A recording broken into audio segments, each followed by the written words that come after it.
ஆன்மீகம் அப்படின்னா என்ன? நம்ம சந்தோஷமாக இருக்கணும், நம்மளாக இருக்கணும் அப்படின்னு சொல்லி நானாக இருக்கிறதுக்கு பேர் தான் ஆன்மீகம். ஒரு பைக்கு வாங்குறவன் கார் வாங்குறதுக்கு ஆசைப்பட்றான், ஒரு கார் வாங்கணும் ஃப்ளைட் வாங்குறது வரைக்கும் ஆசைப்படுறாங்க.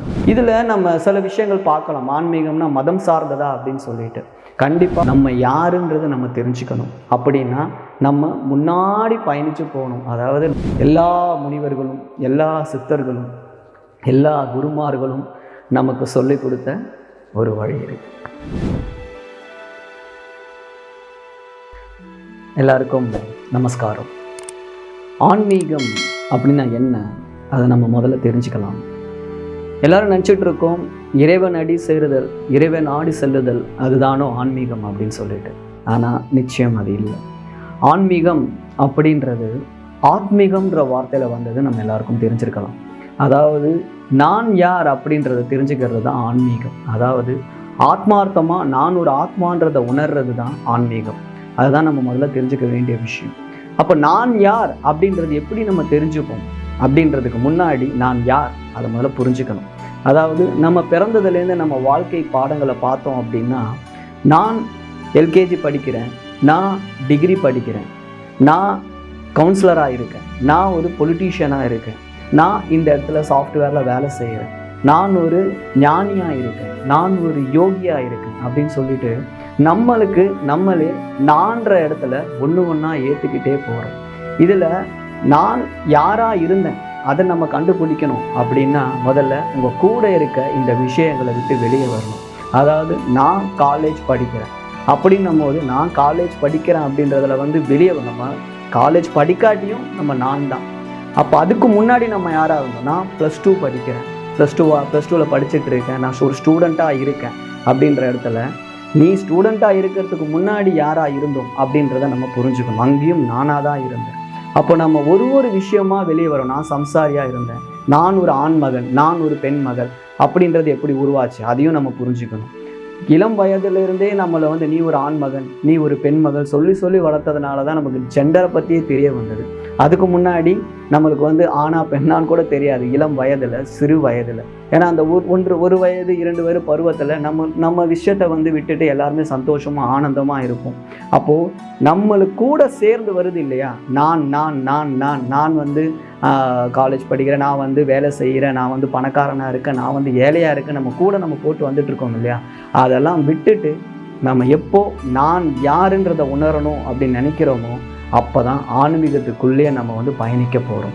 அப்போ ஆன்மீகம்னா என்ன அப்படின்றத புரிஞ்சுக்கிறதுக்கு ஒரே வாய்ப்பு தான் நம்ம எல்லாத்தையும் விட்டு இளம் வயது பருவத்தில் நம்ம போகணும். அதாவது 1 வயது 6 மாத குழந்தை, 1 மாத குழந்தை, அந்த 1 வருட குழந்தை, 1 வயசு குழந்தை, அவங்களெல்லாம் பார்த்தீங்க அப்படின்னா அவங்களுக்கு எதுவுமே தெரியாது. எந்தவித ஈகோவும் இருக்காது, எந்த ஒரு பாராபட்சமும் இருக்காது, எந்த ஒரு ஜட்ஜ்மெண்ட்டும் பண்ண மாட்டாங்க, மற்றவங்கள பற்றி பேச மாட்டாங்க.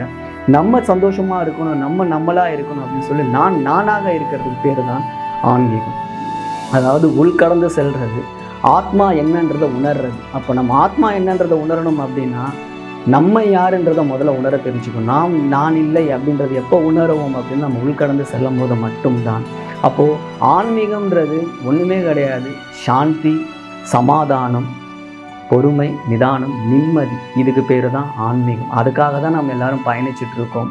நான் யாருன்றதை தெரிஞ்சுக்க போகிறேன் அப்படின்னு நிறைய பேர் கேட்பாங்க.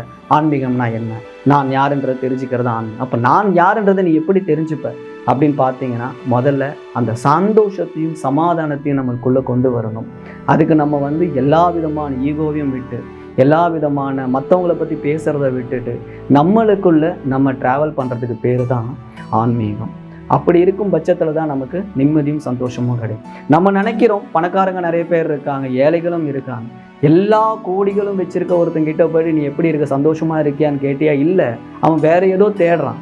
ஏழையை போய் கேட்டிங்கன்னா அவனும் இல்லை, அவனும் வேலை ஏதோ தேடுறான். அதாவது ஒரு சைக்கிள் வச்சிருக்கவன் பைக் வாங்குறதுக்கு ஆசைப்பட்றான், ஒரு பைக்கை வாங்குறவன் கார் வாங்குறதுக்கு ஆசைப்பட்றான், ஒரு கார் வாங்கணுவன் ஃப்ளைட் வாங்குறது வரைக்கும் ஆசைப்படுறாங்க. அப்போ அந்த ஆசை, இந்த மாய லோகத்திலேருந்து நம்ம வரணும் அப்படின்னா நான்ன்ற கோட்பாடுக்கு அப்புறம் வருது இல்லையா ஒரு வார்த்தை. நான் இதுவாக இருக்கேன், நான் அதுவாக இருக்கேன், நான் அதை பண்ண போகிறேன், நான் இதை பண்ண போகிறேன். அது எதுவுமே இல்லாமல் நான் தான்றதை உணர்றதுக்கு பேர் தான் ஆன்மீகம். இதில் நம்ம சில விஷயங்கள் பார்க்கலாம். ஆன்மீகம்னா மதம் சார்ந்ததா அப்படின்னு சொல்லிட்டு கண்டிப்பாக மதம் சார்ந்தது கிடையாது. ஒரு திருவிழா நடக்குது, அந்த திருவிழாவுக்கு போகிறோம், அந்த இடத்துல ஒரு ஐஸ்கிரீம் விற்குது. அப்போது அந்த திருவிழா நடக்கிறதுனால தான் எனக்கு அந்த ஐஸ்கிரீம் கிடச்சிது அப்படின்னா அது கண்டிப்பாக கிடையாது. திருவிழா இல்லாட்டியும் அங்கே நமக்கு ஐஸ்கிரீம் கிடைக்கும், எங்கே வேணாலும் ஐஸ்கிரீம் கிடைக்கும். திருவிழா நடக்கிறதுனால தான் நமக்கு வந்து ஐஸ்கிரீம் வாங்க முடியும்னு கிடையாது. அதே மாதிரி தான் மதம்ன்றது என்ன அப்படின்னா கூட்டு சேருதல், ஒரு கூட்டாக இணைக்கிறதுக்கு பேர் தான் மதம். அப்போ இந்த மதம் சார்ந்து ஆன்மீகம் கிடையவே கிடையாது. ஆன்மீகம் வேறு, மதம் வேறு.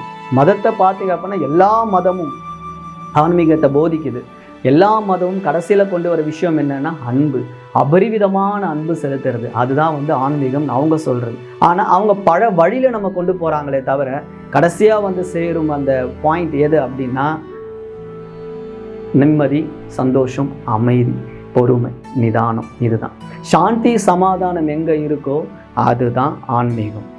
அப்போது மதம் இதுக்கு சம்பந்தம் இல்லாத ஒன்று. எந்த மதமாக வேணாலும் இருக்கலாம். மதம் சார்ந்து ஆன்மீகம் உண்டு, இல்லை நான் சொல்ல மாட்டேன். ஏன்னா சில பேசிக் நீட்ஸ் நம்ம மதத்துலேருந்து தான் நமக்கு கிடைக்கும். நம்ம பகவத்கீதை எடுத்தாலும், நம்ம திருக்குரான் எடுத்தாலும், பைபிள் எடுத்தாலும், அதில் சில பேசிக் நீட்ஸ் நமக்கு ஆன்மீக வழியில் போகிறதுக்கு உண்டான பாதையை வகுத்து கொடுக்கும்.